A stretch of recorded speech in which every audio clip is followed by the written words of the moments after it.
आपके घर के सारे इलेक्ट्रॉनिक्स में माइक्रोचिप्स है।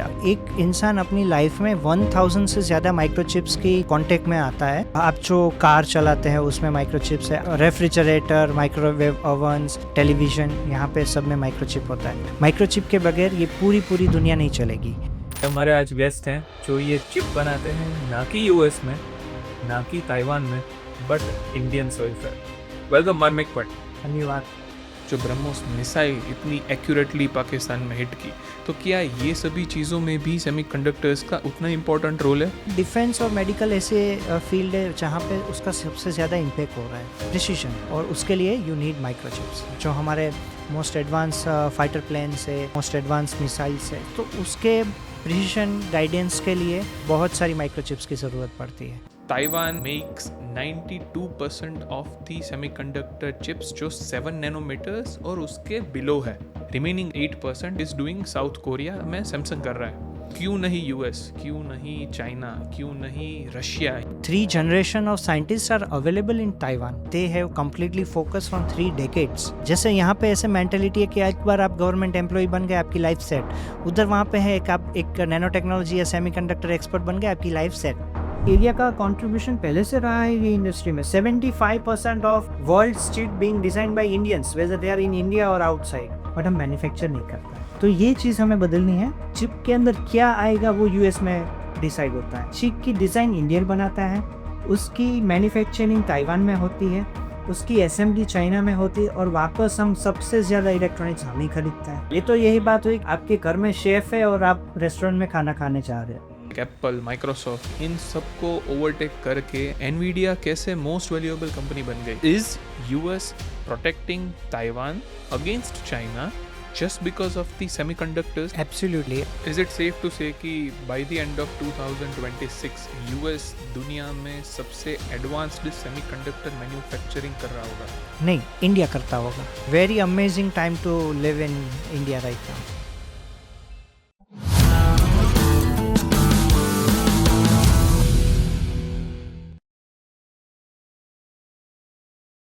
सेमीकंडक्टर्स की डिटेल पे बात करने से पहले ऑडियंस को ये समझाना ज़रूरी है कि इस चीज़ का पोटेंशियल क्या है।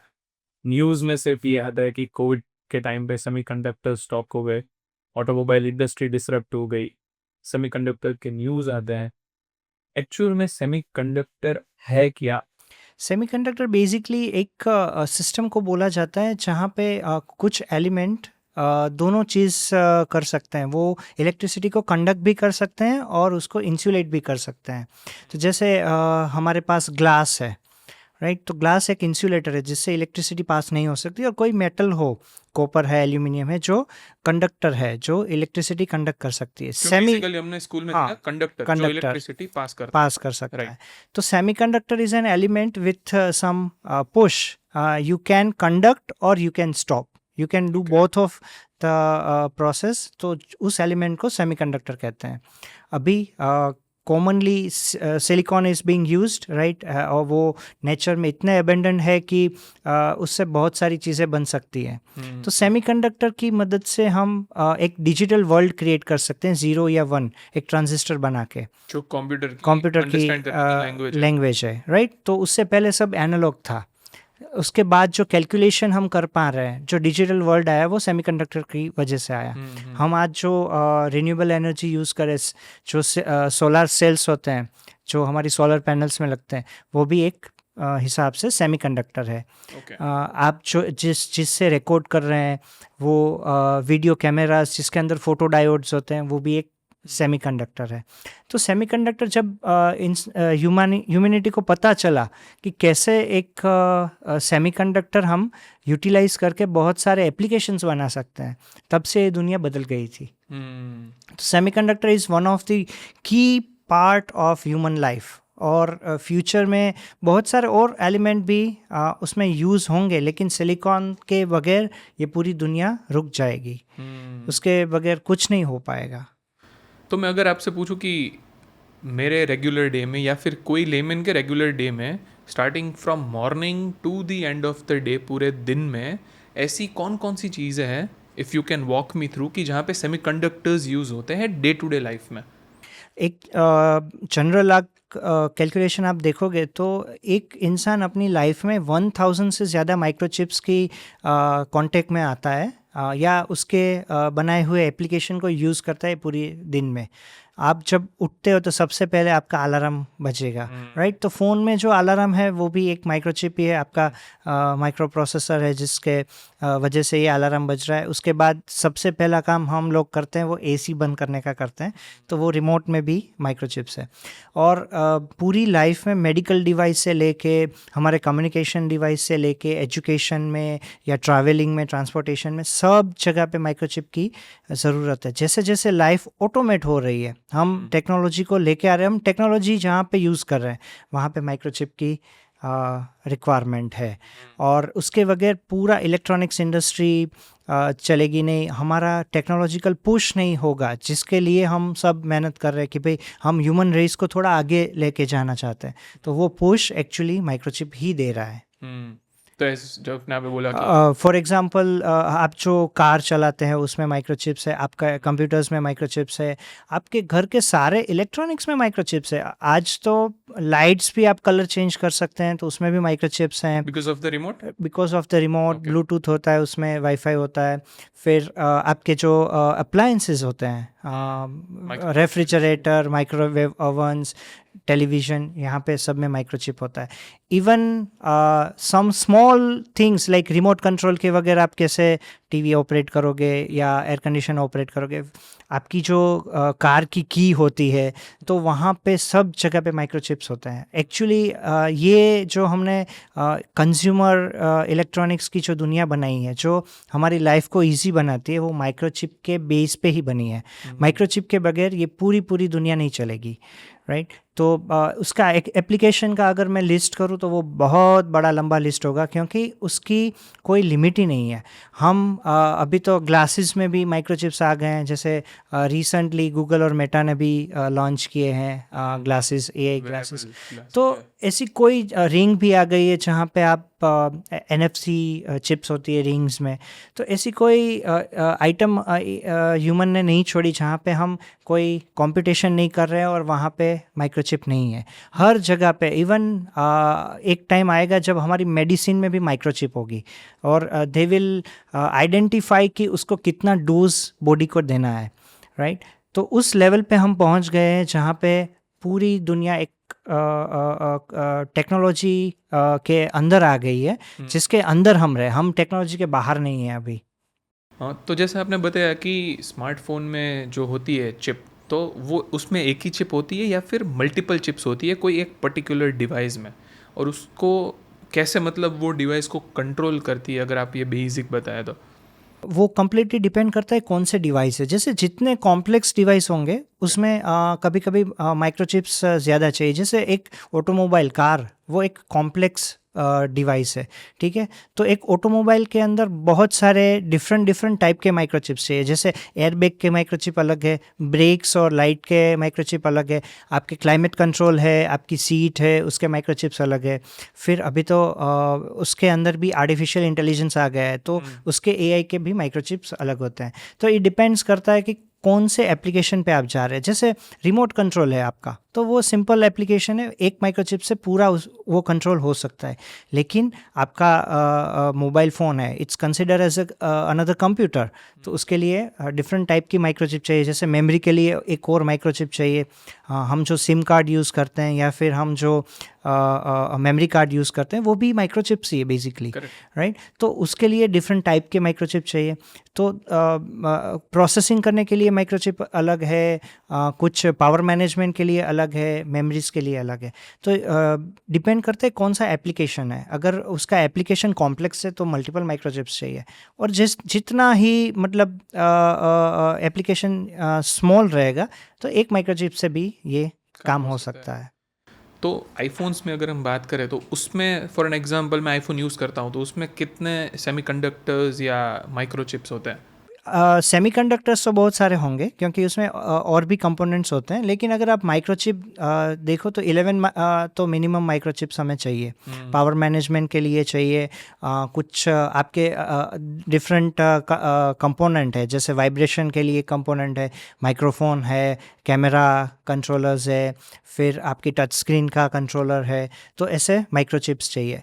उसका एक मेन प्रोसेसर होता है जो सबसे इम्पोर्टेंट होता है, दैट इज़ इट्स प्रोसेसर। जैसे आईफोन है तो उसमें A16 A18 प्रोसेसर्स होते हैं, उसके बाद सेकेंड प्रायोरिटी आती है उसकी मेमोरी की, राइट। तो ये दो मेन होते हैं, बाकी बहुत सारे छोटे माइक्रोचिप्स की ज़रूरत होती है डिफरेंट कंपोनेंट के लिए। स्विच के लिए जो आपका चार्जिंग है, चार्जिंग कंट्रोलर है, उसके लिए एक चाहिए, बैटरी मैनेजमेंट के लिए चाहिए।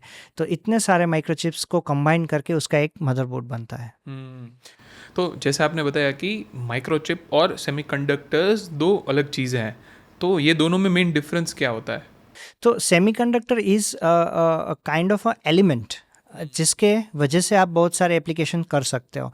Microchip is kind of a circuit made on the semiconductor substrate, right. तो माइक्रोचिप एक हिसाब से तो एक सर्किट ही है, बट उसका जो कंपोनेंट होते हैं वो माइक्रो या नैनो लेवल के होते हैं, जिससे उसका जो एरिया है वो श्रिंक हो गया और फ़ोन जैसे छोटी सी जगह पे भी millions and billions of transistor हम बना सकते हैं।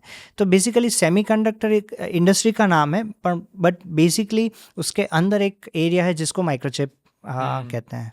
तो बेसिकली जैसे आपने बताया, उसमें से अगर मैं समराइज़ करूँ तो एक बेसिक जो सिलिकॉन वेफर होती है उसके ऊपर टेक्निक से प्रोजेक्शंस होते हैं, पैटर्न्स बनती है, उसके ऊपर जो नोड्स या सेमीकंडक्टर्स जो आप बोलते हो वो लगते हैं और इसको आर्किटेक्चरली बेसिकली डिज़ाइन किया जाता है।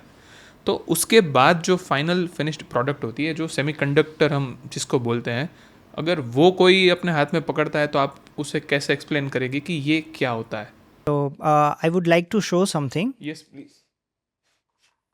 ये बात Right, yes.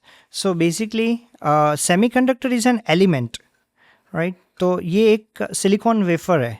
Silicon is a semiconductor material, right? And it's a 99.999% pure, right? ये वाला सिलिकॉन। सो ये एक सेमीकंडक्टर मटेरियल है, सिलिकॉन है, ये प्योर सिलिकॉन है।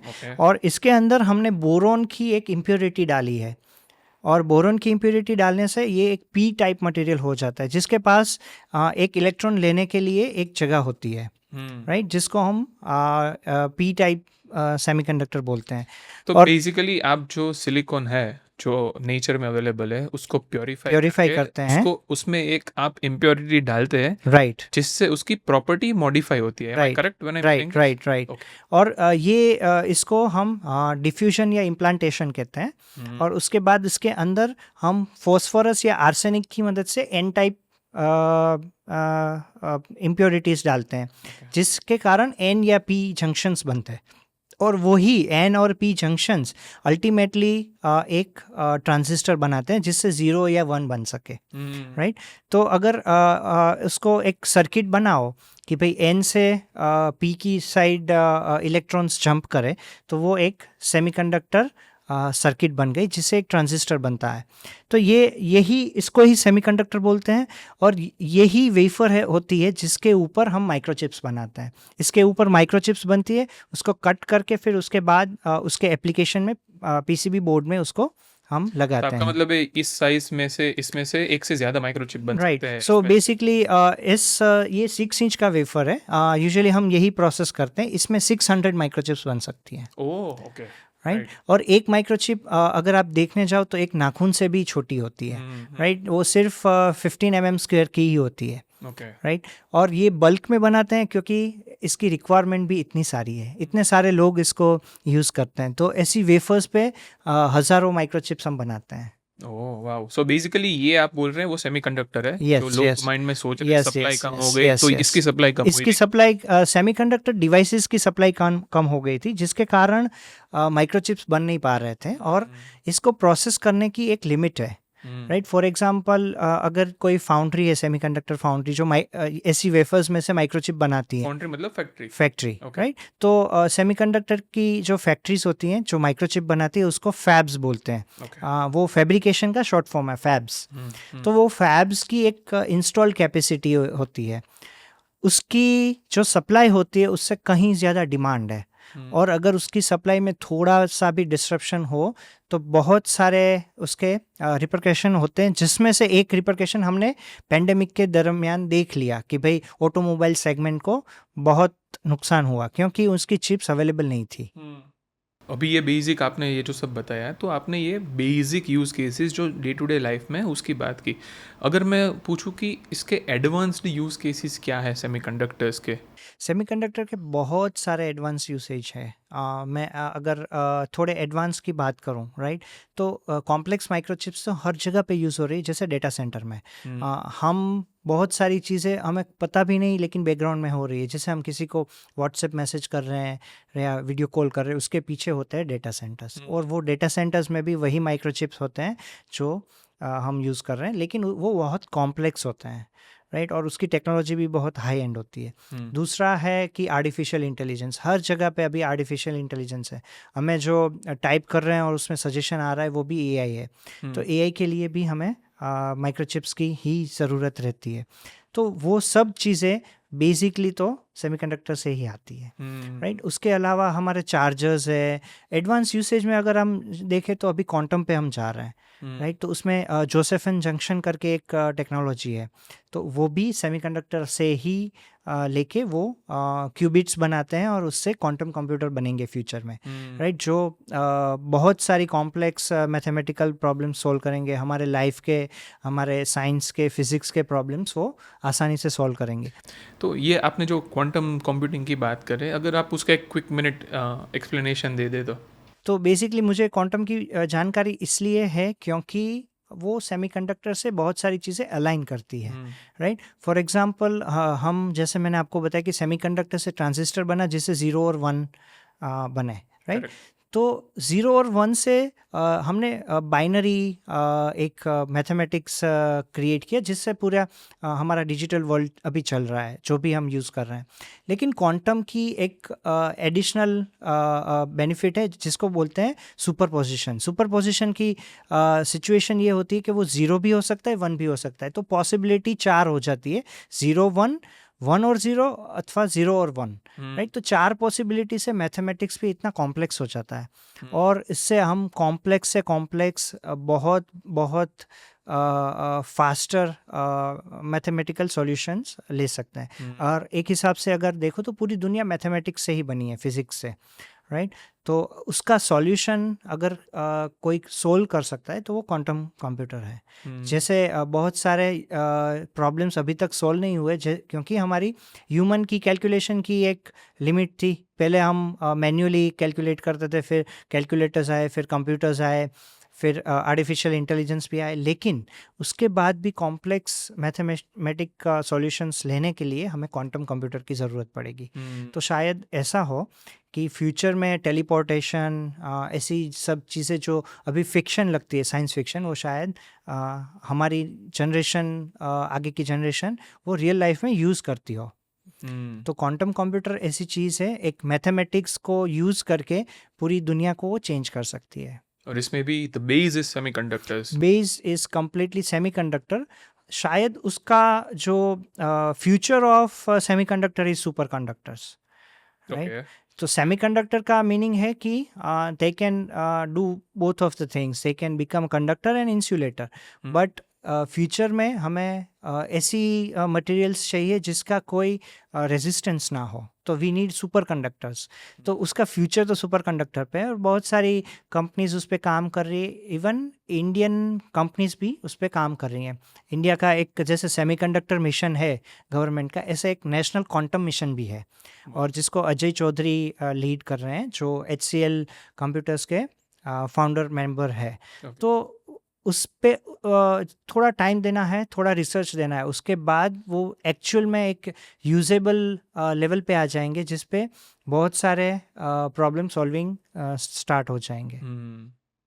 तो अगर हम इस चीज़ से थोड़ा जूम आउट करें और ग्लोबली बात करना मैं चाहता हूँ कि कौन सा कंट्री अभी सेमीकंडक्टर की रेस में कहाँ है, कौन सा कंट्री लीड कर रहा है। पर उससे पहले और एक यूज़ केस की मुझे बात करनी है जो रिसेंटली इंडिया पाकिस्तान का अटेंशन था, जो S-400 डिफेंस सिस्टम हमने यूज़ किया, जो ब्रह्मोस मिसाइल इतनी एक्यूरेटली पाकिस्तान में हिट की। तो क्या ये सभी चीज़ों में भी सेमीकंडक्टर्स का उतना इम्पोर्टेंट रोल है जितना हमारी डे टू डे लाइफ में है?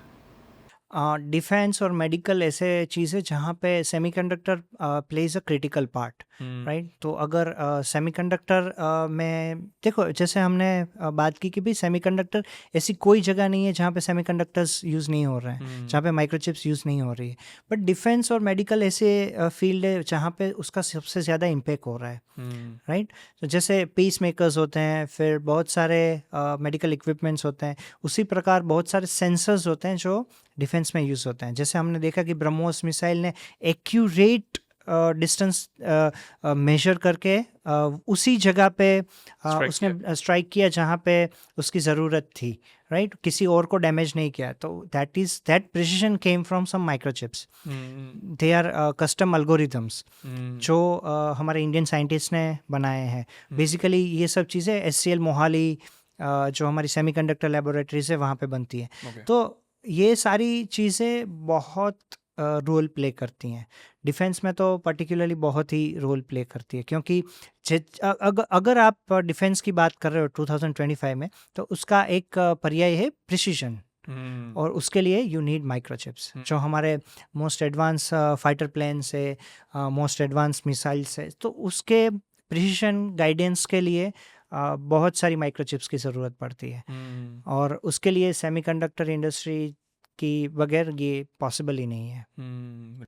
तो ये सभी चीज़ों की हमने बात की कि लोगों को जो न्यूज़ मिलती है सेमीकंडक्टर्स की वो सिर्फ मीडिया से मिलती है, पर ग्लोबल सिनेरियो क्या है वो लोगों को पता नहीं होता।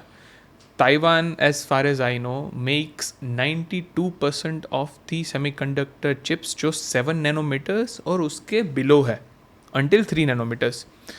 अभी यूएस में जो बूम आया था, technological boom after the second world war, तब से लेके before 2 decades they have been pioneer in the technological market.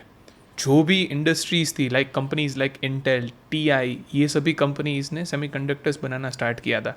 तो वहाँ से लेके पूरा फोकस और मार्केटिंग और मैन्युफैक्चरिंग ताइवान के पास कैसे चला गया, वो भी 92%। Remaining air 8%, if I am not wrong, is doing south Korea में सैमसंग कर रहा है। तो क्यों नहीं US, क्यों नहीं चाइना, क्यों नहीं रशिया, ये सभी सुपर पावर्स क्यों सेमीकंडक्टर्स नहीं बना पा रही? क्यों ताइवान और साउथ कोरिया कर रहा है ये प्रोडक्ट? सो बेसिकली जो भी आपने बहुत अच्छा बताया कि आफ्टर वर्ल्ड वॉर जो भी US के फ्रेंड्स से उसने उसको टेक्नोलॉजी ट्रांसफ़र किया, और कोलैबोरेशन बहुत अच्छा था इन लोगों का। तो बेसिकली US का फोकस था टेक्नोलॉजी डेवलप करना है, और उसके बाद वो टेक्नोलॉजी को किसी और के पास मैन्युफैक्चर करवाते थे। अगर आप इस हिसाब से देखो तो कोरिया, ताइवान और पर्टिकुलरली जापान ऑल्सो, राइट। तो उनके पास ये टेक्नोलॉजी आई बेसिकली यूनाइटेड स्टेट्स की मदद से, but they focused on manufacturing, और United State focus on research, right. आज जो उसका रिजल्ट हम देख रहे हैं कि भाई जो गूगल है, मेटा है, माइक्रोसॉफ्ट है, वो सब उसका रिजल्ट है कि भाई रिसर्च के बाद ये सब कंपनीज बाहर आई। लेकिन मैन्युफैक्चरिंग चाइना ने पूरा कंट्रोल कर लिया। मैन्युफैक्चरिंग ताइवान में देखो, साउथ कोरिया में देखो, जापान देखो, तो उन लोगों ने ये चीज़ें फोकस की, राइट। हमने थोड़ा फोकस, हमारा आउट ऑफ फोकस हो गया था, अब हम फोकस कर रहे हैं, राइट। तो उस हिसाब से यूनाइटेड स्टेट्स ने वो टेक्नोलॉजी डेवलप की थी। बट उसके बाद TSMC ने कंप्लीट फोकस से, कंप्लीट डेडिकेशन से सेमीकंडक्टर एक चीज़ को पकड़ के रखा। और आपने ये बहुत सही बताया कि TSMC की, अगर TSMC आज कुछ ऐसी कंपनीज देखो कि जिस पे बहुत सारी चीज़ें डिपेंड करती हैं, तो उसमें से 2 कंपनी आएगी, पर्टिकुलरली सेमीकंडक्टर में तो 2 कंपनी आएगी, TSMC एंड ASML, राइट। तो ये 2 कंपनी पे, ASML based in, ASML is a Dutch company based in Netherland. वो एक्चुअली वो मशीन्स बनाती हैं जिस पे 3 नैनोमीटर तक की चिप्स बन सकती है, राइट। तो दोनों की डिपेंडेंसी इतनी है कि उसके बगैर बहुत सारी चीज़ें रुक जाए, राइट। और टीएसएमसी के ताइवान के बहुत सारे जीडीपी का एक बहुत सारा हिस्सा टीएसएमसी पे डिपेंड करता है। और अगर आप उसमें उसकी इकोसिस्टम देखोगे तो 3 generation of scientist are available in Taiwan, right. जैसे टाटा ने इंडिया में भी सेमीकंडक्टर का स्टार्ट किया था, तो उसने ताइवान में एक रोड शो किया था for recruitment, wow. right? So that was required because they have completely focused from 3 decades. तो वो 3 डेकेड से उतने डेडिकेटेडली सेमीकंडक्टर में फोकस थे। मैं एक मरमिक भाई वीडियो देख रहा था ऑनलाइन, मैंने देखा कि एक सेकंड जनरेशन या फर्स्ट जनरेशन बंदा था ताइवान का। उसने इंटरव्यू में ये बोला था कि उसके 80s में जो हम इंडिया में या यूएस में लोग मेडिकल फील्ड पे फोकस कर रहे थे, हर हाउस होल्ड में किसी को इंजीनियर बनना था, civil engineer, mechanical engineer. 80s और 90s में ताइवान में ये लोग सिर्फ अप्लाइड मटेरियल्स इंजीनियर्स बनना चाहते थे। पूरे ताइवान में 90% लोग, ये बता रहा था वो बंदा। That is true. जैसे इंडिया में लोग या डॉक्टर बनना चाहते हैं यहाँ पे ज़्यादा, या फिर गवर्नमेंट एम्प्लॉयज़। तो ये एक कम्युनिटी का फोकस दिखा रहा है। गवर्नमेंट एम्प्लॉयज़ के लिए आप बहुत सारे कोचिंग सेंटर्स देखेंगे, आप बहुत सारे कोटा फैक्ट्री तो हम जानते ही हैं, ये सब चीज़ें। तो इस प्रकार ताइवान का एक पूरा इकोसिस्टम है। जैसे यहाँ पे ऐसे मेंटेलिटी है कि एक बार आप गवर्नमेंट एम्प्लॉय बन गए, आपकी लाइफ सेट। उधर वहाँ पे है आप एक नैनो टेक्नोलॉजी या सेमीकंडक्टर एक्सपर्ट बन गए, आपकी लाइफ सेट।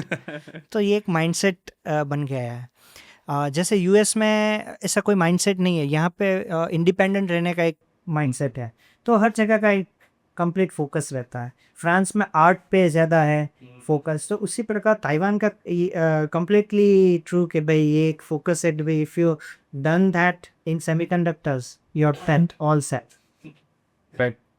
तो रिसेंटली ये जब भी जो ताइवान की कंपनी है TSMC, और अगर हम यूएस की बात करें तो बहुत अच्छी कंपनीज लाइक एप्पल, माइक्रोसॉफ्ट, इन सबको ओवरटेक करके in the recent times Nvidia कैसे मोस्ट वैल्यूएबल कंपनी बन गई? Is it just because of the semiconductors? Nvidia का एक्चुअल में अगर आप ग्रोथ देखो ना, तो that started with gaming industry. Gaming industry आई, people required graphic cards, Nvidia का बूस्ट हो गया। Second boost they received at crypto currency and blockchain revolution, right. So mining के लिए बहुत सारा ग्राफिक कार्ड रिक्वायरमेंट बढ़ गया और people started purchasing that. But finally the AI era started, और आर्टिफिशियल इंटेलिजेंस को आपको ट्रेन करने के लिए या फिर उसको यूज़ करने के लिए you require neural network based computing, particularly CUDA based or something. So for that NVIDIA की ग्राफिक कार्ड की बहुत डिमांड है, राइट। सो एक प्रोसेसर की पर्टिकुलर एक प्रोसेसर में मैक्सिमम लाइक 64 या 128 कोर तक आ सकता है एक रेगुलर CPU में। बट एक GPU में, ग्राफिक प्रोसेसिंग यूनिट में या ग्राफिक कार्ड में 500 से 1000 कोर्स होता है, which is required in artificial intelligence. तो एनवीडिया का जो ग्रोथ है that is because of all three: gaming, blockchain and artificial intelligence. और इंटेल तो एक्चुअली डाउन जा रहा है। इंटेल तो अभी थोड़ा स्कैर्सिटी में है, लेकिन उसके अलावा बाकी जितने लोग हैं उसका जो डेवलपमेंट चल रहा है उसके पीछे का रीज़न है आर्टिफिशियल इंटेलिजेंस, और that was possible because of Nvidia. तो जिसकी वजह से आपका ग्रोथ चलेगा, उसका तो खुद का तो ग्रोथ होना ही है, राइट। और उसका और TSMC का इतना अच्छा सालों से टाई अप है कि they make the best AI processing units, neural processing units in the world, right. तो even lot of AI companies utilize their graphic cards. अगर आप रिसेंटली न्यूज़ में देखोगे कि दे स्टारकेक करके एक बहुत बड़ा प्रोजेक्ट US गवर्नमेंट ने डाला है $500 बिलियन का, तो उसके अंदर भी यूटिलाइज तो एनवीडिया के ही ग्राफिक कार्ड्स होने वाले। तो उसका क्लियर पाथ है कि कुछ सालों तक वो टॉप पर रहेगा। तो जैसे आपने बताया कि TSMC ताइवान में और एनवीडिया का US में, ये दो कंपनी का टाई अप है। तो मुझे ये बताइए कि एक्चुअल में TSMC क्या करती है और एनवीडिया क्या करती है to collaborate together to make a final product? Wonderful question. NVIDIA is basically a chip design company, वो एक चिप को डिज़ाइन करता है। चिप के अंदर क्या सर्किल होनी चाहिए वो डिज़ाइन करता है, कितने ट्रांजिस्टर होने चाहिए, क्या मैथमेटिकल प्रोसेसिंग करेगा वो एनवीडिया डिसाइड करता है। Shall I call it architecture? Architecture of course, और उसका क्यूडा आर्किटेक्चर तो बहुत सक्सेसफुल है, राइट। उसकी उसी की वजह से हम पॉडकास्ट कर पा रहे हैं, हम लाइव जा रहे हैं, ये सब पॉसिबल हुआ उसी की वजह से। और उसके बाद जो TSMC है वो जस्ट माइक्रोचिप मैन्युफैक्चर कर रहा है। तो एक है वो वर्चुअली काम कर रहा है, एक फिजिकल काम कर रहा है। TSMC फिजिकल काम कर रहा है, वो एक्चुअली मैन्युफैक्चर कर रहा है। लेकिन एक चीज़ आपको देखनी पड़ेगी, जब डीप सीक चाइना का न्यूज़ आया कि भाई डीप सीक आया, तो every stock was crash, right, including Nvidia का भी स्टॉक क्रैश हुआ, TSMC का नहीं मिला, राइट। बिकॉज अगर आप कोई भी ए यूज़ कर रहे हो, कुछ भी कर रहे हो, उसके अंदर चिप तो लगने वाली ही है, राइट। तो उसके लिए तो TSMC की ज़रूरत है। तो ये पावर है मैन्युफैक्चरिंग का, ये पावर है सेमीकंडक्टर इंडस्ट्री, राइट। कि कुछ भी हो जाए, सेमीकंडक्टर इंडस्ट्री छोटा मोटा अप्स एंड डाउन्स आए होंगे, लेकिन कभी ड्रास्टिकली कभी डाउन नहीं हुई, आज तक कभी डाउन नहीं हुई। वो ग्रोथ पे ही है और आगे भी ग्रोथ पे ही जाएगी। शायद उसको सेमीकंडक्टर से कुछ और नाम मिल जाए, सुपर कंडक्टिंग या कुछ और, बट वो ग्रोथ पे ही रहेगी। तो बेसिकली आप ये बता रहे हैं कि जो एनवीडिया जैसी आर्किटेक्चरल कंपनीज़ है जो बेसिकली चिप की डिज़ाइन करती है, ये सभी कंपनीज रिप्लेसेबल है, और उसके सामने जो TSMC है जो ताइवान में बेसिकली चिप का रॉ मटेरियल बनाती है, जो चिप मैन्युफैक्चर करती है, they are the main super power in this game. Exactly. I tell you something, basically area का कंट्रीब्यूशन पहले से रहा है ये इंडस्ट्री में। 75% of world chip being design by Indians, whether they are in India और आउटसाइड। हाँ, 75%. 75%। सो अगर आपके हाथ में जो टैबलेट है या फिर मेरे माइक में जो चिप है, पॉसिबल हो सकता है कि किसी इंडियन इंजीनियर ने ही डिज़ाइन की है। हमने सर्विस सेक्टर में बहुत फोकस किया। IT इंडस्ट्रीज 80s से हमने स्टार्ट कर दी थी, 80s में हमने IT इंडस्ट्री बनाई, लेकिन हमने मैन्युफैक्चरिंग में बहुत काम नहीं किया, right. That is the reason Taiwan की, जापान की GDP को हमने यहीं क्रॉस किया। लेकिन जापान क्या है, एक छोटा सा आइलैंड है ना, राइट। अगर उसकी पॉपुलेशन देखो, उसका एरिया देखो, उसके एक्सपोर्ट देखो, कितना डिफरेंस है इंडिया और जापान में, फिर भी हमारे जैसी ही उसकी GDP है। उसका यही रीज़न है मैन्युफैक्चरिंग। हमने सर्विस सेक्टर में फोकस किया, उन लोगों ने मैन्युफैक्चरिंग में। तो सर्विस सेक्टर में चिप डिज़ाइन तो हम करते हैं, और इंडिया में 3 नैनोमीटर तक की चिप डिज़ाइन होती है। हमारे इंजीनियर्स एक चिप में बिलियंस ऑफ ट्रांजिस्टर फिट कर सकते हैं। इतनी टेक्नोलॉजी है जिसको VLSI या ULSI बोलते हैं, वेरी लार्ज स्केल इंटीग्रेशन या ultra large scale integration, but हम मैन्युफैक्चर नहीं करते हैं। तो ये चीज़ हमें बदलनी है। रिसेंटली पीयूष गोयल सर ने भी उनके एक इवेंट में बोला था कि we should focus on manufacturing, we should focus on core things which are helping will in the country. तो उस चीज़ पे हम थोड़ा 20 साल से पीछे हैं, उस पर थोड़ा काम करना चाहिए। तो ये सब कंपनीज इंडिया में जो टैलेंट है वहाँ पे इंजीनियरिंग फर्म्स है, तो क्या ये लोकल टैलेंट इधर इंडिया में चिप्स डिज़ाइन करते हैं, मैन्युफैक्चर करते हैं, या फिर ये सभी टैलेंट US की कंपनीज हायर करती है और वहाँ पे इंडियंस जाके ये सब आर्किटेक्चर डिज़ाइन करते हैं? दोनों चीज़ें, बहुत सारे इंजीनियर्स यहाँ से हर साल पे H1B वीज़ा लेके चले जाते हैं। बहुत सारे इंजीनियर्स, टैलेंट बहुत बाहर चल जाती है, लेकिन यहाँ पे भी टैलेंट है, राइट। यहाँ पे चिप डिज़ाइन कंपनी से जिसके 10,000 से ज़्यादा इंजीनियर्स हैं जो चिप डिज़ाइन करते हैं। बहुत सारी ऐसी कंपनी, मैं पूरी लिस्ट दे सकता हूँ, राइट। ऐसी कंपनी से जिसके 2-3 हज़ार प्रोडक्ट्स बन चुके हैं ऑलरेडी, राइट। बट प्रॉब्लम ये है कि सभी के सभी चिप्स वो मैन्युफैक्चर होने के लिए दूसरे कंट्रीज में चाहता है। ये इकोसिस्टम पूरी समझनी पड़ेगी कि चिप के अंदर क्या आएगा वो US में डिसाइड होता है, ठीक है। उसके बाद चिप की डिज़ाइन इंडियन बनाता है, राइट। उसकी मैन्युफैक्चरिंग ताइवान में होती है, उसकी असेंबली चाइना में होती है, और वापस हम सबसे ज़्यादा इलेक्ट्रॉनिक्स हम ही खरीदते हैं। तो जो फिनिश प्रोडक्ट होती है वो हम पे आती है, हम मिलियंस ऑफ डॉलर्स के इलेक्ट्रॉनिक्स हम खरीदते हैं। तो ये समझना पड़ेगा कि पूरी इकोसिस्टम यहाँ में हो सकती है, फिर भी हम दूसरों को पैसे दे रहे हैं। ये तो यही बात हुई कि आपके घर में शेफ है और आप रेस्टोरेंट में खाना खाने जा रहे हैं। तो 92% मैन्युफैक्चरिंग जो ताइवान में हो रहा है, इतनी डिपेंडेंसी पूरे वर्ल्ड की पूरी इकोनॉमी की भी बोल सकते हैं कि इकोनॉमिकल डिपेंडेंसी भी ताइवान पे इतनी है, तो क्यों सिर्फ ताइवान 92%? क्यों ये चीज़ कोई और कंट्री क्रैक नहीं कर पा रहा है? क्योंकि as far as I feel कि this is a very big vulnerability, जो इतनी इंपॉर्टेंट इंडस्ट्री है सेमीकंडक्टर की, उसमें कोई एक कंट्री का इतना इंपॉर्टेंस और मैन्युफैक्चरिंग डिपेंडेंसी होना is risky for the whole world, I believe. उसका बहुत सारे रीज़न है, जैसे मैंने बताया कि 3 जनरेशन के साइंटिस्ट हैं। तो एक तो उसकी इकोसिस्टम पूरी सेमीकंडक्टर के लिए काम कर रही है। जैसे अगर हम क्लस्टर देखें, जैसे मोरबी क्लस्टर है, राइट? तो मोरबी से सस्ता सिरामिक कोई नहीं बना सकता, क्योंकि पूरी इकोसिस्टम उसको हेल्प कर रही है। उस टाइप की लॉजिस्टिक मिल जाएगी, उस टाइप के एक्सपर्ट मिल जाएँगे, उस टाइप की माइंडसेट मिल जाएगी, फंडिंग मिल जाएगा, कैपिटल मिल जाएगा।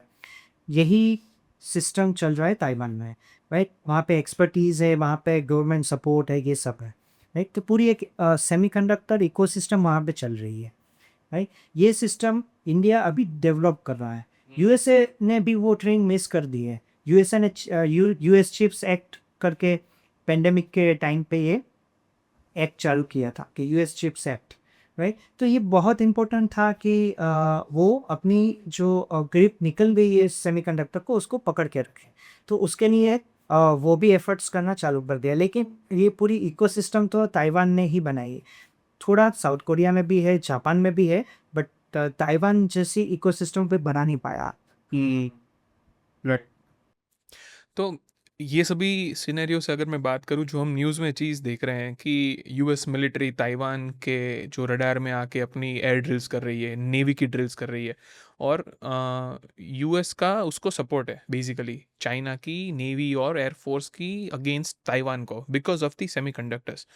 तो my question is US protecting Taiwan against China just because of the semiconductors? Absolutely. जैसे एक टाइम पे लोग वॉर छेड़ते थे कि ऑयल की वजह से। Now data is new oil, जैसे मुकेश अंबानी ने बोला था, डेटा इज़ न्यू ऑयल। और डेटा को मैनेज कौन करता है? ये माइक्रोचिप्स। तो the moment you control the data, you control the microchip supply, you control everything, right? तो बहुत सारे ऐसे एप्लीकेशंस हैं जहाँ पे टीएसएमसी की चिप की बगैर काम रुक जाएंगे, और किसी का भी काम रुक गया तो आज की इकोनॉमिक रेस में वो पीछे रह जाएगा। तो दैट इज़ द रीज़न कि ताइवान का एक स्ट्रेटेजिक इम्पोर्टेंस है। उसी रीज़न की वजह से यूएस चिप एक्ट भी यूएस ने इम्पोज किया है कि ताइवान पे डिपेंडेंट ना रहें। जैसे टीएसएमसी की एक बहुत बड़ी फैब यूएसए में चली गई, जिसको एरिज़ोना में वो फैब बन रही है। अगर आप उसको सर्च करेंगे आपको उसकी डिटेल मिलेगी कि जो टीएसएमसी है वो इंडिया में आने वाली थी, लेकिन यूएस में चली गई because of US chip act. तो यूएस चिप एक्ट में $100 बिलियन वो इंसेंटिव दे रहे हैं अगर आप यूएस में मैन्युफैक्चर करेंगे तो। तो ये जो 3 नैनोमीटर, 5 नैनोमीटर और 2 नैनोमीटर की जो टेक्नोलॉजी है, वो यूएस चाहता है कि अब वो ताइवान में मैन्युफैक्चर ना हो, क्योंकि उसको एक लेवल पे ये भी पता है कि मैं कितना भी प्रोटेक्ट करूँ, ultimately China will take over the Taiwan, right? तो वो थ्रेट को देखते हुए उसने आज से ही वो उसके एनालिसिस होते हैं, उसके खुद के रिसर्च होते हैं, और उन्होंने उस पर आज से ही काम शुरू कर दिया है कि भाई ये एक स्ट्रेटेजिक इंपॉर्टेंस है। 2 नैनोमीटर की चिप ऐसे इक्विपमेंट में लगेगी जो 5G 6G नेटवर्क में यूज़ होंगे।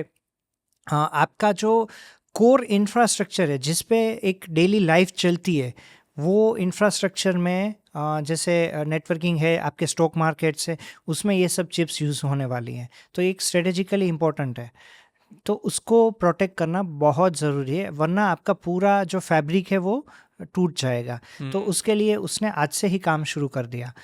अच्छी बात यह है कि ये सिनारियो में इंडिया भी अब पीछे नहीं है। इंडिया ने भी स्टार्ट कर दिया कि भाई हमें इंडिपेंडेंट होना है, और जैसे बोलते हैं कि भाई आपत्ति को अवसर में कैसे कन्वर्ट करना है, तो वो अब इंडियंस ने सीख लिया है।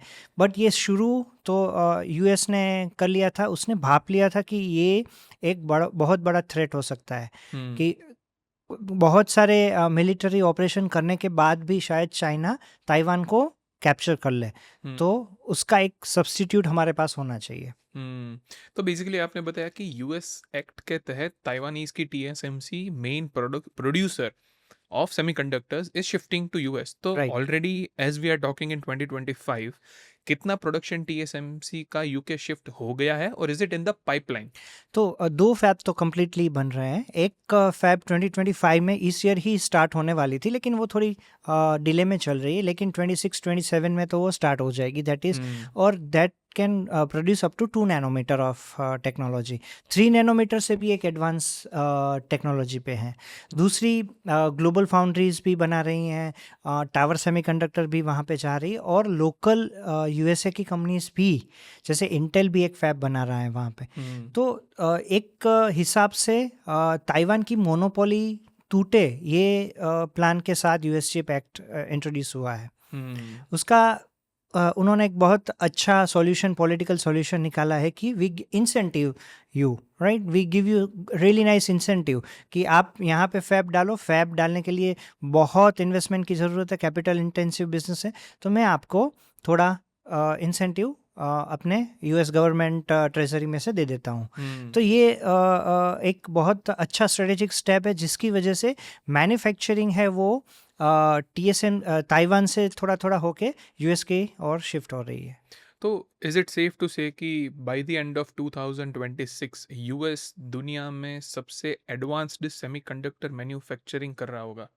नहीं, इंडिया करता होगा। ओके। बिकॉज अगर आप कॉस्ट लेवल देखो ना, तो दो ही कंट्री है वर्ल्ड में जो मैन्युफैक्चरिंग कॉस्ट को लो कर सकता है, एक तो चाइना और दूसरा है इंडिया, राइट। तो अभी जो भी उन्होंने ट्राई किया है, उनकी इकोसिस्टम ये सपोर्ट नहीं कर रही है कि एक कॉस्ट इफेक्टिव मैन्युफैक्चरिंग सिस्टम आप बना पाओ, राइट। तो ये सिर्फ वो अभी स्ट्रेटेजिक एडवांटेज लेने के लिए अभी वो प्लान कर रहे हैं, लेकिन फ्यूचर में तो वो भी जानते हैं कि इंडिया और चाइना की मैन्युफैक्चरिंग को यूएस कभी बीट नहीं कर पाएगा। बट मैन्युफैक्चरिंग मानविक भाई तब होगी कि जब कंट्री के पास वो नैनोमीटर जो एडवांस्ड है, जैसे कि 3 और 2 नैनोमीटर, वो बनाने की कैपेसिटी होगी। When we are talking this in 2025, India जो अभी नैनोमीटर पे काम कर रहा है वो 130 और 180 नैनोमीटर के बीच में है। Right, please correct me if I am wrong. Right, perfect, perfect. तो माय क्वेश्चन इज कि आपने बोला कि TSMC यूएस में जाके 2 नैनोमीटर पे काम कर रही है, where as India is working on 130 nanometer. Right, तो basically what I am understanding this is 2 nanometer is the latest advance technology right, जो यूएस में काम कर रही है। राइट। उसके कंपैरिजन में आप मुझे ये बताइए कि 130 नैनोमीटर पे इंडिया क्यों काम कर रहा है, इसका क्या यूज केस है कंपेयर टू 2 नैनोमीटर और 3 नैनोमीटर्स? सो बेसिकली अगर आप यूज केस के हिसाब से देखो, तो 50% of the whole demand is bigger than 28 nanometer nodes. तो एक हिसाब से अगर देखो तो 2 नैनोमीटर में आईफोन आते हैं, आईफोन ना भी हो तो काम चलेगा, राइट। बट अगर आपके पास बेसिक इंफ्रास्ट्रक्चर की माइक्रोचिप्स ना हो तो काम नहीं चलेगा, ऑटोमोबाइल रुक जाएंगे 28 नैनोमीटर नहीं है तो उसको लेगेसी नोड हम कहते हैं, लेगेसी टेक्नोलॉजी कहते हैं। तो लेगेसी टेक्नोलॉजी की डिमांड 50% है, half of the semiconductor market is legacy technology, बाकी का हाफ में 14, 10 नैनोमीटर, 7 नैनोमीटर, 5 नैनोमीटर ये सब आते हैं, राइट। तो एक हिसाब से अगर इंडिया लेगेसी टेक्नोलॉजी में भी अपना मैन्युफैक्चरिंग कॉस्ट इफेक्टिव रखते हैं और डिमांड को कंप्लाई कर सके उतना मैन्युफैक्चरिंग करते हैं, तो भी हम रेस जीत गए हैं अपने हिसाब से, क्योंकि हमारा खुद का डिमांड इतना है। तो लेगेसी टेक्नोलॉजी मतलब 130 नैनोमीटर या फिर इट्स 180 नैनोमीटर, सो एक रेंज है अप टू 28 नैनोमीटर, उसको लेगेसी टेक्नोलॉजी कहते हैं, और उसके बाद सब एडवांस टेक्नोलॉजी है। Okay, right. तो इंडिया क्यों ये 3 और 2 नैनोमीटर पे काम नहीं कर पा रहा है? सेम रीज़न जो चाइना नहीं कर पा रहा है, उसकी डिपेंडेंसी डच कंपनी है ASML, जो extreme ultraviolet lithography machines बनाती है, और एक वर्ल्ड में एक ही कंपनी है जो ये मशीन बना सकती है। इसको EUV लिथोग्राफी मशीन कहते हैं, और वो मशीन बहुत एक्सपेंसिव भी है, 200-300 मिलियन डॉलर्स का एक मशीन होता है। Wow. And yes, just one machine cost around 200-300 million dollars, और वो वेटिंग में भी है। मतलब if I order right now, मुझे ये साल में नहीं मिलेगा, I have to wait for 3-5 years and after that we will receive that, right. So basically it depends के particularly India should focus on research कि हम 3 नैनोमीटर 5 नैनोमीटर किसी और टेक्नोलॉजी में बना पाए, ना कि we dependent on EUV lithography. Correct. तो बेसिकली ये सभी चीज़ों के लिए इंडिया अभी क्या वर्कआउट कर रहे हैं वो मुझे डिटेल में बताइए आप कि गवर्नमेंट क्या कर रही है, प्राइवेट सेक्टर्स के प्लेयर्स क्या कर रहे हैं और इनोवेशन सेक्टर में क्या हो रहा है। उसके साथ और एक फॉलोअप क्वेश्चन कि जो डिज़ाइनर्स है जो एनवीडिया के लिए इंडिया से जाके इतने बढ़िया आर्किटेक्चर्स बनाते हैं, वो क्या इंडिया में ये सभी कंपनीज के लिए इस पॉलिसी के तहत जो इंडियन गवर्नमेंट ला रही है उसके तहत काम कर सकेंगे? सो बेसिकली इंडिया के लिए ये बहुत इंटरेस्टिंग टाइम है, पर्टिकुलरली सेमीकंडक्टर में। जैसे ही इंडियन सेमीकंडक्टर मिशन स्टार्ट हुआ, बहुत सारे प्रपोजल आए थे, जिसमें से का प्रपोजल सबसे अच्छा था कि भाई टाटा ने एक बहुत बड़ी fab, it will have like 40,000 wafers per month और 50,000 wafers per month install capacity Dholera SIR में वो अपना प्लांट डोलेरा कर रहा है। They will be investing around 90,000 crore rupees, और उससे से बहुत सारी इकोसिस्टम डेवलप होगी सेमीकंडक्टर में। जैसे सेमीकंडक्टर के रॉ मटेरियल सप्लायर्स भी आएंगे, सेमीकंडक्टर के एक्सपर्ट्स भी आएंगे, जो एजुकेशनल इंस्टीट्यूशन है जैसे निरमा यूनिवर्सिटी है, गुजरात यूनिवर्सिटी है, ये सब लोग सेमीकंडक्टर कोर्स टीचिंग स्टार्ट करेंगे। तो इस हिसाब से पूरा एक इकोसिस्टम डेवलप हो रहा है। और उसके अलावा ऑलरेडी ऑसेट प्लांट्स तो स्टार्ट हो गए हैं, जैसे सूरत में सूची सेमीकंडक्टर है। क्या होता है ओसेट प्लांट? ओसेट प्लांट होता है open source assembly and testing. जो चिप वेफर हमने जो देखा था, वेफर के बाद उसमें जो डाइज होती है जिसको कट करके माइक्रोचिप बनाया है, उसको पैकेज करना पड़ता है, उसके बाद वो PCB में लगते हैं। तो जो पैकेजिंग प्लांट होते हैं उसको ओसेट प्लांट कहते हैं, और वो सेमीकंडक्टर इकोसिस्टम के एक बहुत इंपॉर्टेंट पार्ट है। तो ओसेट प्लांट्स बहुत आ रहे हैं, जैसे माइक्रोन का साणंद में है, फिर CG पावर का साणंद में है, टाटा इलेक्ट्रॉनिक्स का आसाम में है, फिर उसके बाद सूची सेमीकंडक्टर है सूरत में। तो सूरत का सूची सेमीकंडक्टर तो इनफैक्ट ऑपरेशनल भी हो गया है। गुजरात का पहला चिप तो ऑलरेडी वहाँ पे बन पैकेज हो चुका है। It's just a packaging plant. Packaging plant, yes. So वो पैकेजिंग प्लांट बेसिकली एक इकोसिस्टम पूरी क्रिएट कर रहे हैं। जैसे E-Info-Chip जैसी कंपनीज है अहमदाबाद में जो चिप डिज़ाइन कर रही हैं, companies like Tata will manufacture mock technology जो मैन्युफैक्चर करती हैं, और उसके बाद यहाँ पे पैकेज भी यहीं पे होगी। जैसे मैंने आपको बताया कि भाई सूची सेमीकंडक्टर है, माइक्रोन है, ये सब पैकेजिंग प्लांट्स भी है। तो पूरी एक इकोसिस्टम, डिज़ाइन से लेके मैन्युफैक्चर से लेके पैकेजिंग, सब कुछ एक ही इकोसिस्टम में हो रहा है, एक ही सोइल पे हो रहा है, राइट। सभी की इकोसिस्टम डेवलप हो रही है, सभी के लॉजिस्टिक डेवलप हो रहा है, और कॉस्ट भी हो रही है। तो एक हिसाब से अगर आप देखो ना, तो इंडिया ताइवान बन रहा है सेमीकंडक्टर के हिसाब से, और स्केल के हिसाब से देखो तो इंडिया तो वर्ल्ड का सबसे बड़ा मार्केट है, इसमें कोई डाउट नहीं है, राइट। तो उस हिसाब से अगर हम सबसे ज़्यादा कंजप्शन ले रहे हैं एंड इलेक्ट्रॉनिक्स के एंड एप्लीकेशन को, तो हम उसको बना भी रहे हैं। तो ये एक बहुत इंपॉर्टेंट पार्ट है। पर्टिकुलरली जो प्रोडक्ट लिंक इंसेंटिव दिया है और डिज़ाइन लिंक इंसेंटिव दिया है, उसका बहुत बड़ा रोल है ये इकोसिस्टम डेवलप करने के लिए गवर्नमेंट ने। प्रोडक्ट लिंक इंसेंटिव में अगर आप इलेक्ट्रॉनिक्स के कुछ प्रोडक्ट बना रहे हो, सेमीकंडक्टर है, फिर अभी फॉक्सकॉन HCL का भी टाइप हुआ है जिसमें डिस्प्ले फैब है हाँ यूपी में। तो यूपी में वो जो हमारे डिस्प्लेस होते हैं फ़ोन में, LEDs, OLEDs या LCD डिस्प्लेस होते हैं, तो वो डिस्प्ले के फैब्स बनाएंगे। तो ये सारे कंपोनेंट बनाने के लिए गवर्नमेंट एक बहुत अच्छा इंसेंटिव देती है आपको। जो कैपिटल आपको लगेगा उसका इंसेंटिव देती है आपको, GST में इंसेंटिव देती है आपको, इनकम टैक्स रिबेट देती है, इंपोर्ट ड्यूटी रिबेट देती हैं।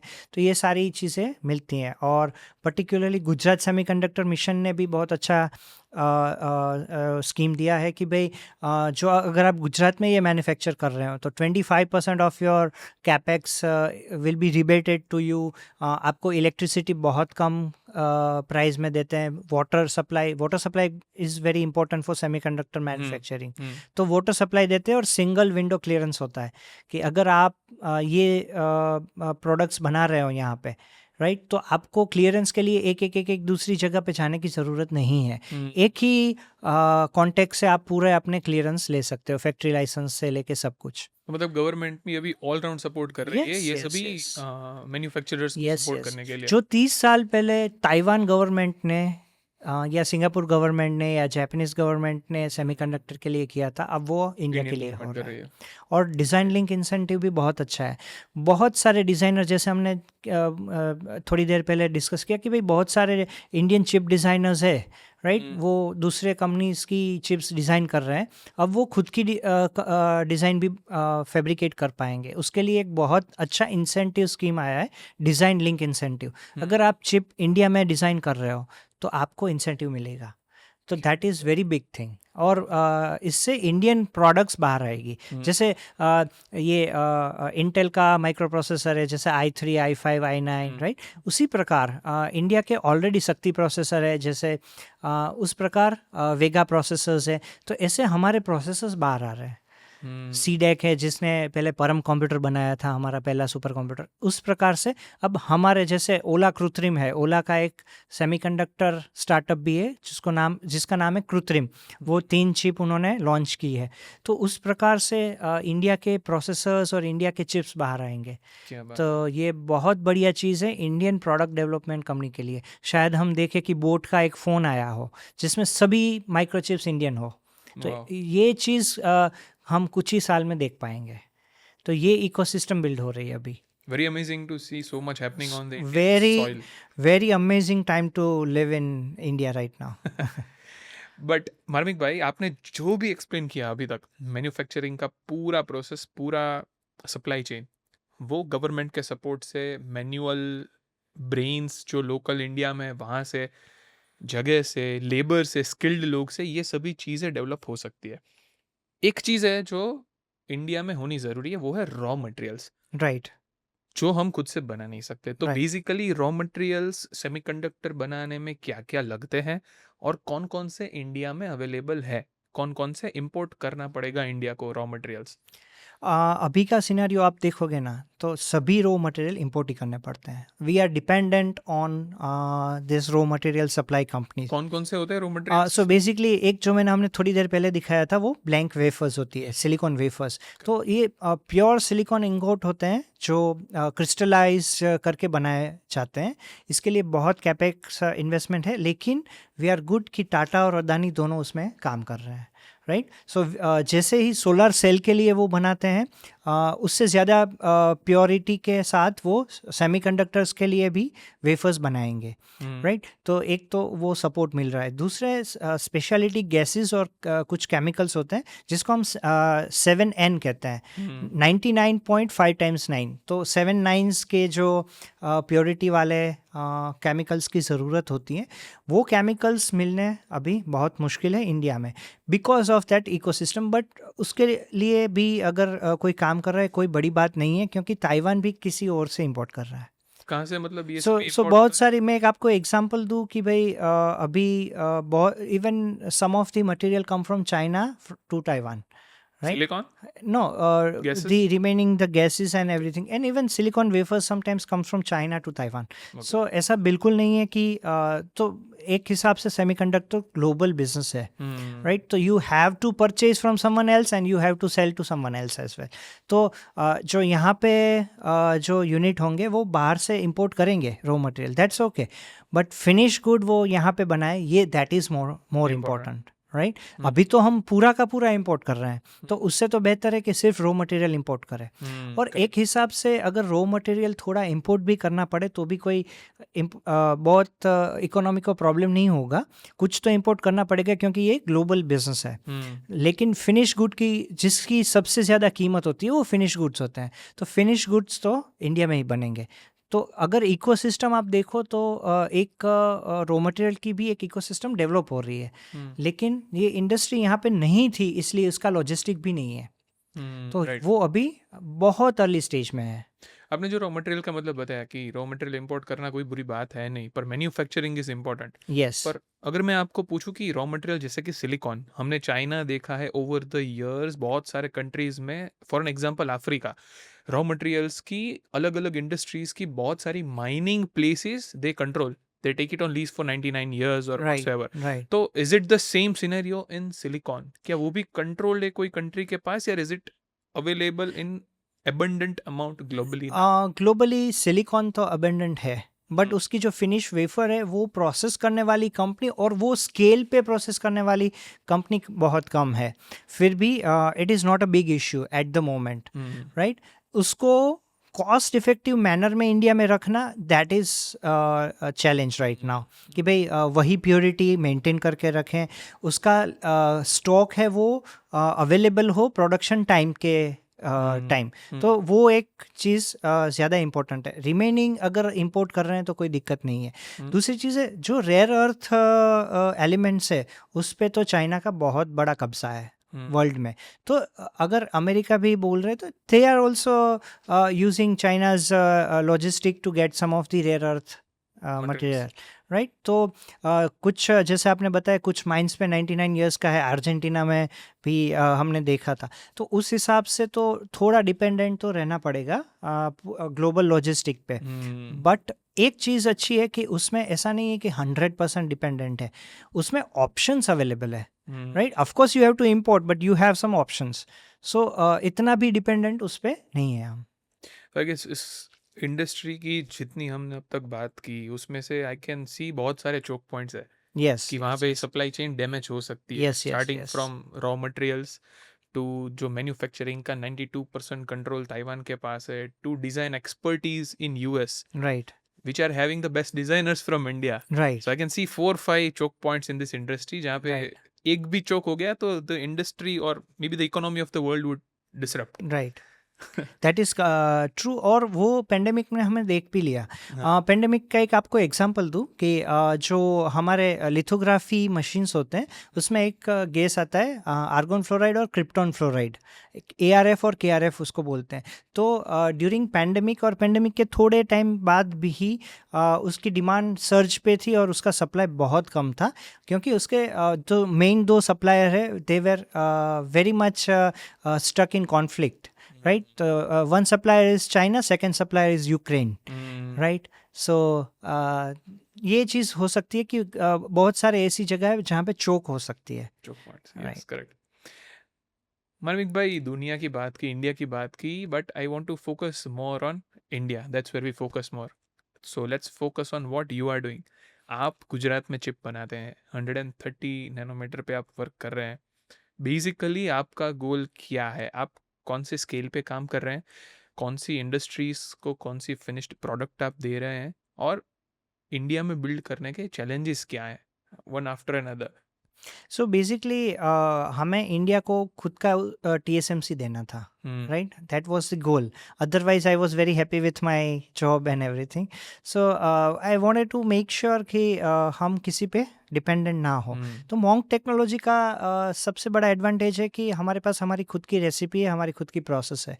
We do not rely on any other company और कोई टेक्नोलॉजिकल पार्टनर नहीं है।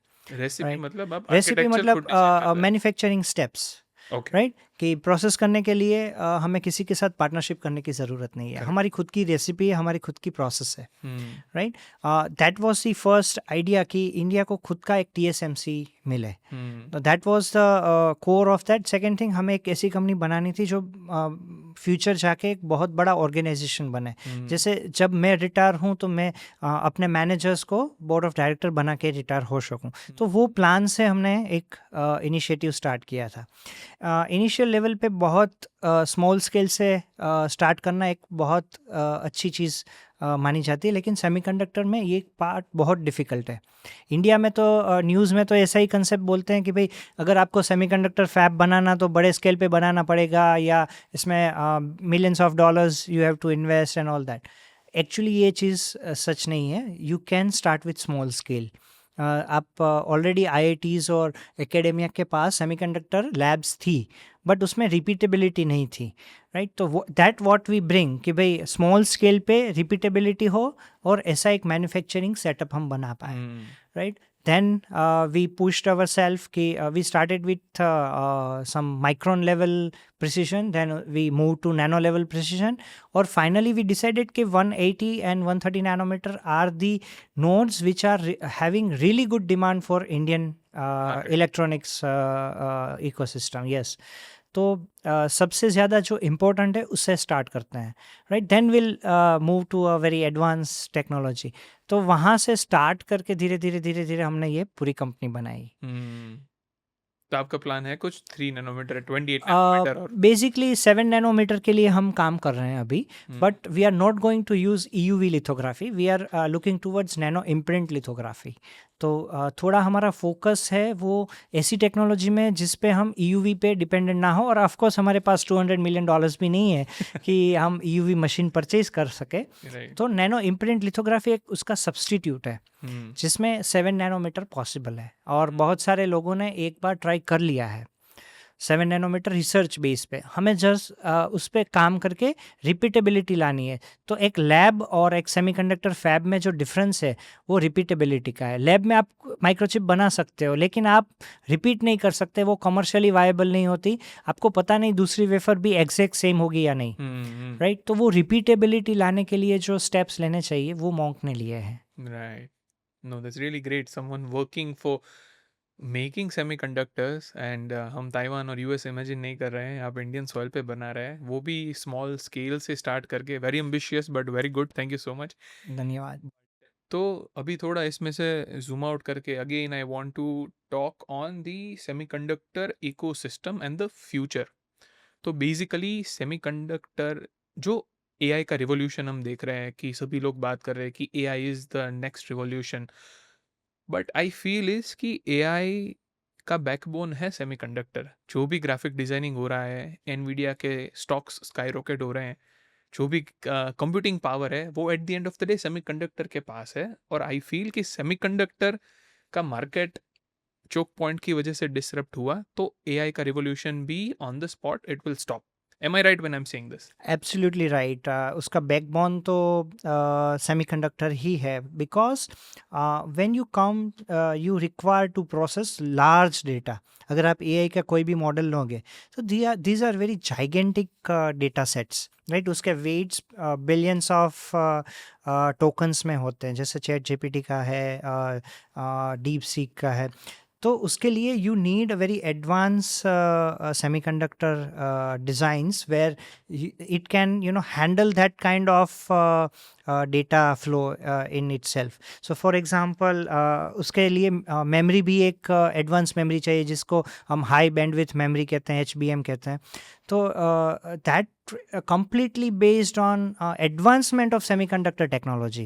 जैसे semiconductor technology advance हुई, right, तो that gave the capability of faster processors, faster memory. तो वो एडवांटेज AI को मिला, और वो पुश हो रहा है अभी, और एडवांटेज चाहिए AI के लिए।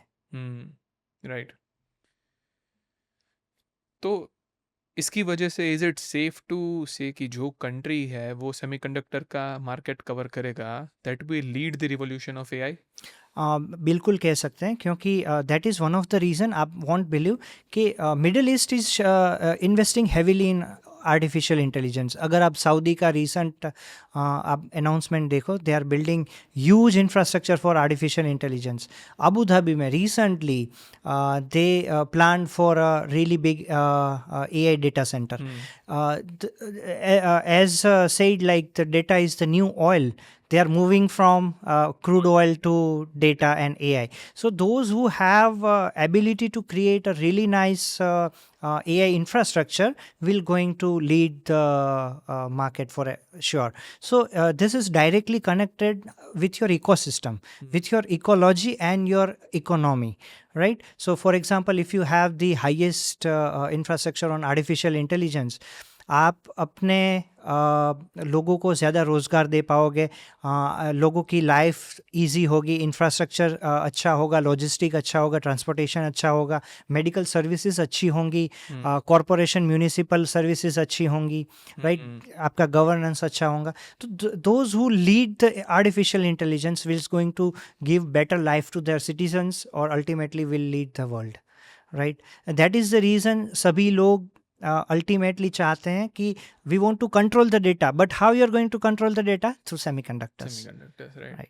तो क्या ये वाइस वर्सा भी अफेक्ट होता है कि जैसे एआई का बैकबोन सेमीकंडक्टर्स है, तो सेमीकंडक्टर्स अभी 3 और 2 नैनोमीटर की टेक्नोलॉजी पे काम कर रहे हैं, moving further in the miniature of the technology, क्या एआई भी on a reverse part help कर सकता है सेमीकंडक्टर रिवॉल्यूशन में?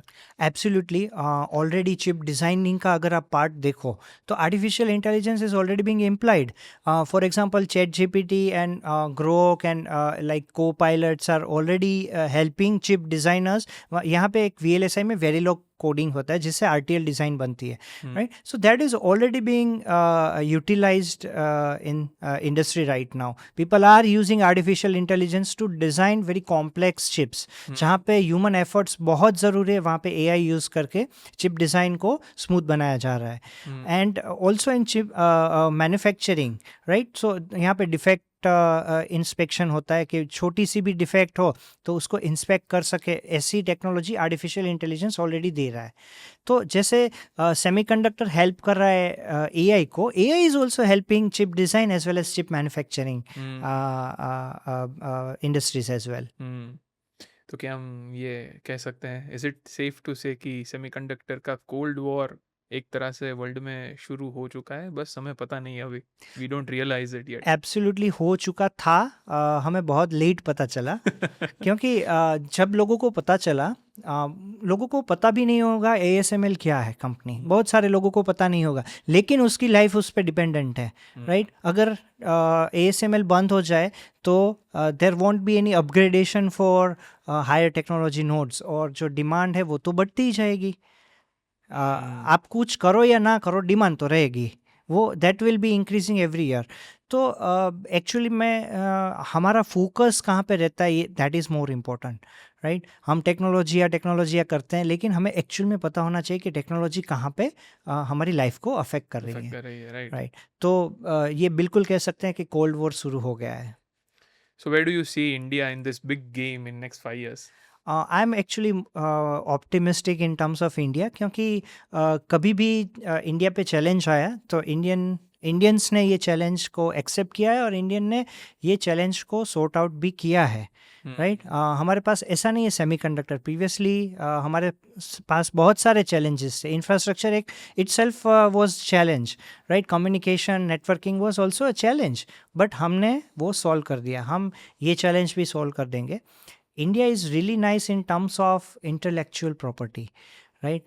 India is really nice in terms of human resources. ये हमारी स्ट्रेंथ है.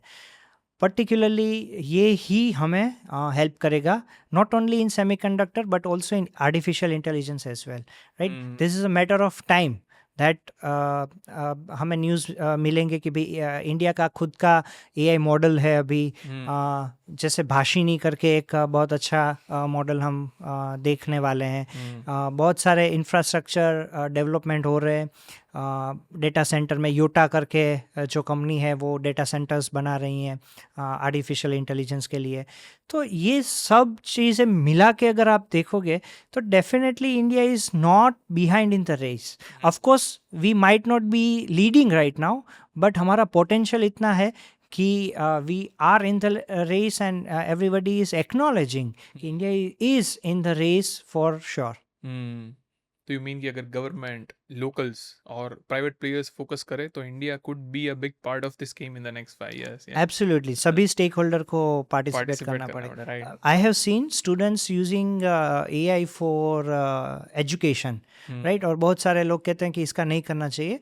मेरा थोड़ा मानना ये है कि एक्चुअली एजुकेशन को चेंज करना चाहिए, AI को चेंज नहीं कर सकते आप, राइट. तो एजुकेशन ही ऐसा बनाओ, ठीक है वो AI यूज़ कर सकते हैं, लेकिन we need AI in every aspect, क्योंकि we have to serve a very large economy, right. अगर AI का यूज़ डॉक्टर्स कर रहे हैं, एडवोकेट्स कर रहे हैं, तो ये अच्छा हो रहा है एक्चुअली, क्योंकि we have to serve a very large population, right. तो दैट शुड बी अलाउड. उसको एक्चुअली एक्सपांड करना चाहिए उस लेवल पे. Actually I agree with you. जो मेरा पर्सनल ओपिनियन है कि India is in somewhat manners बहुत सारी इंडस्ट्रीज में having a big gap over the other countries. जैसे Right. पहले लोग बोलते थे कि 50 साल का गैप है, we have narrow it down to 30 years now. Right, right. And I very much feel कि ये जो AI का यूज है वो यूज करके India in all the industries can reduce this gap very very quickly. Absolutely, That is my personal opinion. Absolutely. India has missed the software wave, but India better not miss the semiconductor and AI wave. Absolutely, absolutely. But before moving towards the closing, Marmik bhai, I just want to ask a hypothetical question कि let's say if you wake up tomorrow morning and से दी semiconductors का जो supply है वो stop हो गया है पूरे वर्ल्ड में, let's say TSMC in Taiwan है stopped, what would be the situation hypothetically in world? So that would be a very disasters situation. नए प्रोडक्ट्स आने बंद हो जाएंगे, राइट.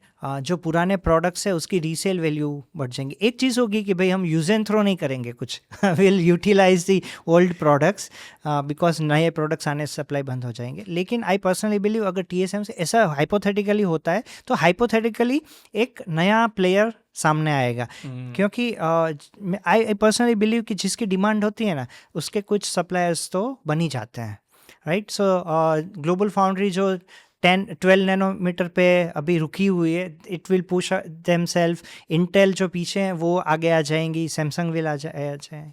तो मैं मानता हूँ कि एक प्लेयर से या 2-3 प्लेयर से दुनिया रुकने वाली नहीं है.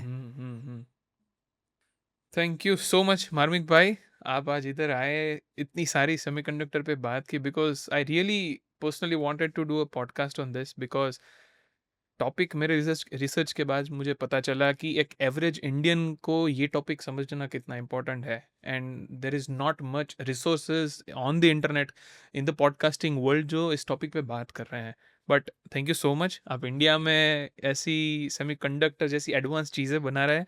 We are very proud and thank you so much for giving us your time. I hope you love the show, love the your presence here. No, I'm a big fan of Voices of Impact और I'm glad कि मुझे भी अपने views रखने के लिए आपने बुलाया. और I will keep on watching this channel and I also request my friends and my students everyone to keep on connected to world through your channel. Thank you so much, Marmik bhai. That's a big pleasure to have you on the show. Thank you so धन्यवाद. much. I hope you enjoyed. धन्यवाद. Thank you.